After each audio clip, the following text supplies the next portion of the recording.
bersama Dr. Sarif, konsultan dermatologi kosmetik. Episode mengapa jerawat susah diobati tuntas. Assalamualaikum warahmatullahi wabarakatuh. Saya ingin berbagi lagi edukasi untuk masyarakat umum agar lebih mengerti dan mengetahui berbagai masalah tentang kesehatan kulit. Dalam episode ini tentang mengapa jerawat ini susah diobati. Ada pesan untuk pemirsa, seperti biasa saya akan membahasnya dalam bahasa awam, menghindari sebanyak mungkin istilah medis. Jadi kalau ada salah kata atau salah pemikiran, bila ada yang lebih tahu mohon maafnya. Jerawat itu penyakit kulit yang kata para ahli mengenai hampir seluruh penduduk manusia. Tidak ada manusia yang tanpa jerawat sedikit pun melewati masa remajanya. Sebenarnya jerawat bukan penyakit infeksi meskipun ada kumannya, tetapi merupakan penyakit inflamasi peradangan. Yang terkena adalah saluran keluar kelenjar lemak kulit. Bukan kelenjarnya, saluran keluarnya. Karena mengenai saluran keluar kelenjar minyak kulit, maka daerah yang berjerawat biasanya di daerah yang banyak kelenjar minyaknya, dibuka, leher, bahu, dada, punggung, ya. Dan yang sedikit lemaknya juga terkena seperti perut, paha, kaki, dan sebagainya. Yang tidak ada kelenjar minyaknya pasti tidak ada jerawat. Seperti umpamanya telapak tangan, di mana lagi yang tidak ada telapak kaki dan sebagainya. Biasanya jerawat disertai gatal atau tanpa gatal sama sekali.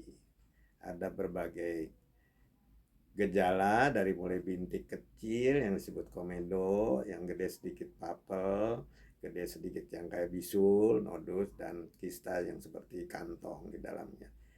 Bekasnya ada dua, hitam, hiperpigmentasi, atau parut. Parutnya bisa cekung, bisa datar, dan sebagainya. Nah, kita bahas mulai dengan kenapa sih kok susah amat ya ngobatin jerawat. Para dokter kulit juga, apalagi dokter umum juga mungkin kesulitan. Kenapa? Karena jerawat itu penyakit yang multifaktor. Faktornya banyak.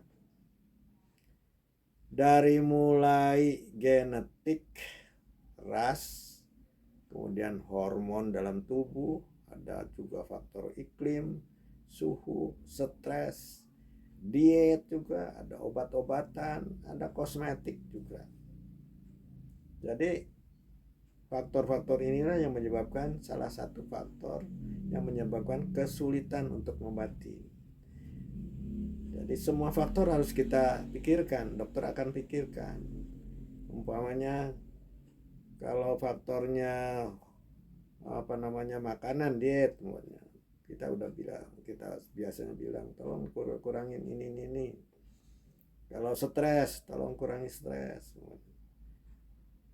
Nah, kalau umpamanya kosmetik masih mending, berhenti deh pakai kosmetik ini nih, gitu, gampang. Tapi kalau udah mencapai ke iklim, umpamanya kamu pindah dari iklim panas ke iklim dingin, kan nggak bisa kan. Kemudian kalau suhu, kamu di dalam rumah aja deh, nggak usah keluar pakai AC. Ya, susah juga kan. Kemudian ada yang tidak bisa diobatin, seperti genetik. Orang genetik atau rasial cenderung orang itu kulitnya berminyak, cenderung untuk berjerawat gitu.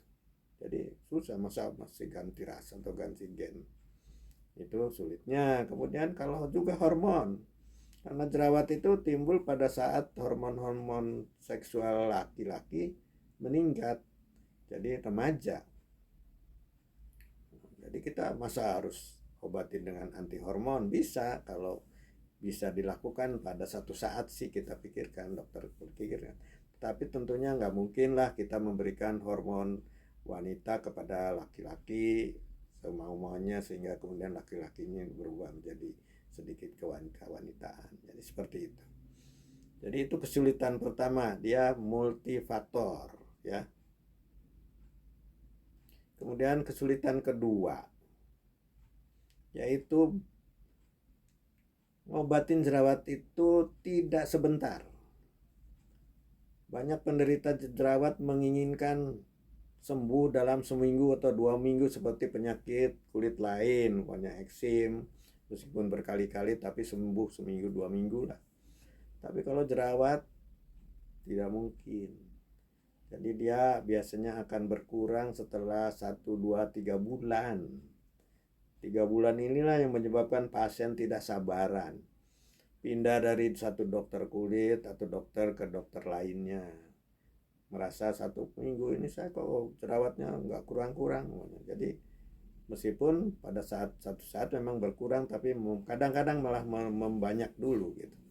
Nah ini yang menyebabkan faktor kedua yang menyebabkan pasien kemudian pindah dari satu ke dokter lain. Belum selesai dengan ini, peluncat lagi ke dokter lain, mulai lagi dengan hal-hal yang lain. Kemudian yang ketiga adalah banyak pasien tidak mengerti tentang jerawat ini, sehingga tentunya kemudian tidak mengikuti petunjuk dari dokter. Jadi tidak kepengetahuan dianggapnya jerawat itu semua katakanlah penyakit akibat kuman. Itu kemudian kan kita harus jelaskan bukan kuman. Ini ada faktor lain banyak. Jadi membuat pasien itu mengerti harus kita jelaskan. Petunjuknya harus jelas dan gunanya apa kita harus jelaskan sebelumnya. Jadi ada berbagai kejelasan ada berbagai hambatan bila pasien itu tidak mengerti, umpamanya tidak melakukan yang kita inginkan, seperti itu. Disuruh diet cuma ingat 1-2 hari, kemudian 2 minggu 3 minggu selanjutnya kemudian ditinggalkan lagi. Meskipun diet itu kadang-kadang kontroversial juga gitu, pendapat yang satu sama yang lain tidak sama. Kemudian ada penyebab tadi sudah dijelaskan yang kurang bisa diperbaiki ya, atau yang sukar diperbaiki. Yang tidak bisa diperbaiki seperti ras, genetik, hormon, iklim, dan suhu tadi. Sedang yang sukar diobati, mau disuruh stres, suruh diet juga susah, disuruh makan obat atau memakan obat juga susah. Nah itu yang menyebabkannya. Sehingga dengan demikian untuk mengobati jerawat sebenarnya perlu yang kita sebut sebagai KIE, komunikasi. Dokter dan pasien itu harus komunikasi. Dokter harus menjelaskan detail. Ini. Kemudian harapan pasiennya juga harus dimengerti. Dan kita jelaskan nanti pada minggu 1, kedua mungkin begini-begini, kedua, ketiga begini-begini. Dan seterusnya kalau mau baik benar minggu yang ke-12 lah, 8-12 lah mau kelihatannya. Jadi di sini komunikasi, kemudian informasi yang jelas. Komunikasi itu ditambah dengan informasi. Makan tablet kapsulnya sehari ini nanti begini-begini umpamanya, atau pakai obatnya seperti ini, lakukan begini-begini dan sebagainya. Jadi itu yang informasi yang jelas, dan kapan obat dipakai, umpamanya malam apa pagi, seperti itu. Banyak yang mengatakan ini ada krim malam, ada krim pagi, bisa nggak sih satu krim aja? Bisa saja ya, bisa satu krim juga bisa, pokoknya tujuannya sama sih sebenarnya, krim pagi, krim malam itu. Kemudian jangan lupa juga kemungkinan kegagalan tolong diberitahu. Jadi edukasi yang baik, sudah baik, informasi sudah baik, komunikasi sudah baik, tapi edukasinya banyak mengatakan gimana sembuhnya, kira-kira bisa nggak 2 minggu, kalau nggak bisa gitu edukasi nanti begini-begini caranya dan sebagainya. Nah, dengan cara itulah maka kita bisa menjelaskan cara-cara merawat kulitnya dan sebagainya juga. Terapi untuk jerawat tentunya juga tidak akan sama satu dengan lainnya, tergantung dari berat ringannya penyakit, tergantung dari keadaan lesi yang kita hadapi. Jadi jangan kaget kalau nanti dokter akan merubah terapi yang dioles atau merubah obat yang diminum.